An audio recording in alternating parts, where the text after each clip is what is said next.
இறையேசுவில் பிரியமுள்ள சகோதர சகோதரிகளே, ஆண்டவர் கொடுத்த இந்த புதிய நாளுக்காக நன்றி கூறுவோம். இன்றைய நாளினுடைய நற்செய்தி வாசகத்துக்கு செவிமடுப்போம். ஆகஸ்ட் மாதம் 18ஆம் தேதி செவ்வாய்க்கிழமை. புனித மத்தேயு எழுதிய பரிசுத்த நற்செய்தியிலிருந்து வாசகம். அதிகாரம் 19, இறைவசனங்கள் 23 முதல் 30 முடிய. அக்காலத்தில் இயேசு தம் சீடரிடம், செல்வர் விண்ணரசில் புகுவது கடினம் என நான் உங்களுக்கு உறுதியாக சொல்லுகிறேன்.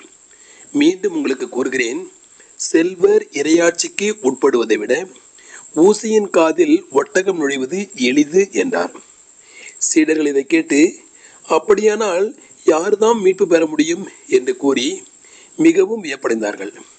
இயேசு அவர்களை கூர்ந்து நோக்கி, மனிதரால் இது இயலாது, ஆனால் கடவுளால் எல்லாம் இயலும் என்றார்.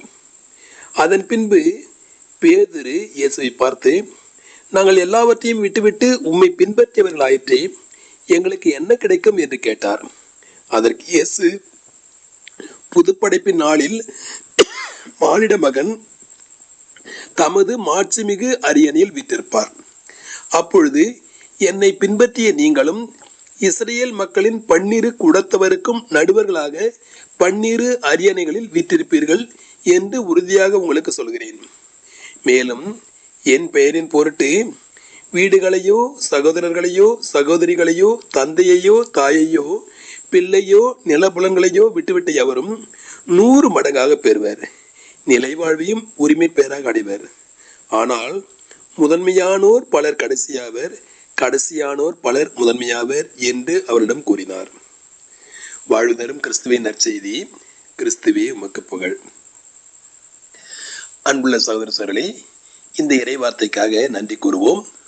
தூய ஆவியாருடைய வெளிச்சத்திலே இந்த வார்த்தைகளை நமக்கு விளக்கி கூறும்படியாக தூய ஆவியாருடன் துணையை வேண்டுவோம். சகோதர சகோதரிகளே, இன்றைய வாசகம் செல்வத்தினுடைய தீமையை கூறுகிறது.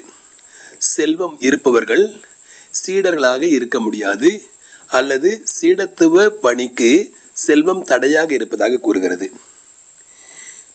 செல்வர்கள் இறையாட்சியில் நுழைவது கடினம் என்கிறது. அப்பொழுது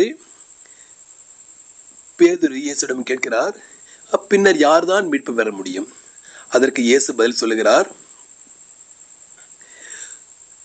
என் பொருட்டும் விண்ணரசின் பொருட்டும் தன் தாய் தந்தையையோ பிள்ளைகளையோ நிலங்களையோ விட்டுவிட்ட எவரும் 100 மடங்கு கைமாறு பெறுவர், நிலை வாழ்வையும் பெற்றுக்கொள்வர் என்று சொல்கிறார்.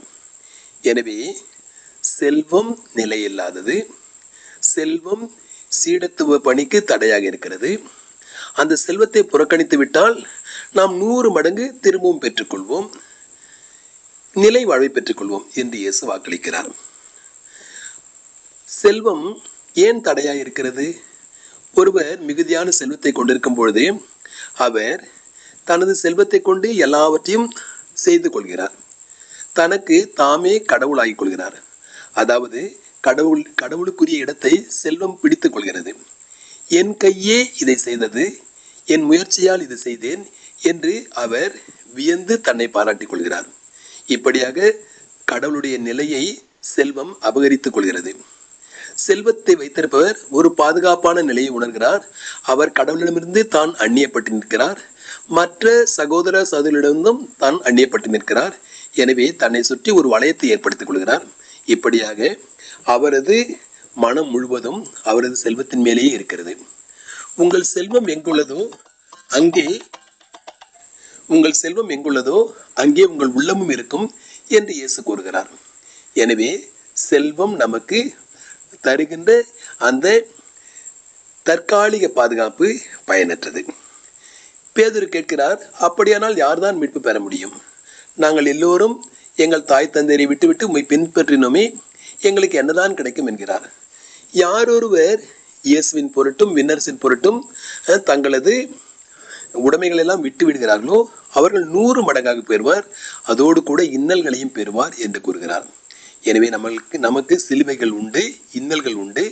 ஆனால் அதோடு கூட கடவுள் வழங்குகின்ற பாதுகாப்பும் உண்டு, நிலை வாழ்வும் உண்டு.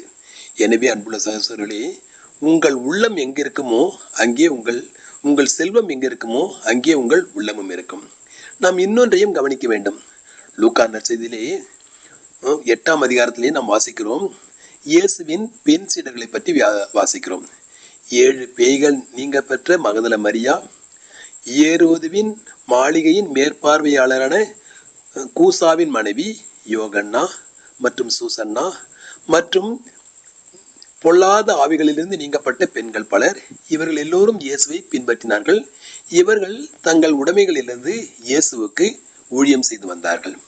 எனவே நமக்கு உடைமைகள் இருக்குமாயின், நமக்கு இந்த உலக செல்வம் இருக்குமாயின், அதை இயேசுவுக்காகவும் இயேசுவின் பெயரால் துன்புறுகின்ற மக்களுக்காகவும் ஊழியம் செய்ய பயன்படுத்திக் கொள்வோம்.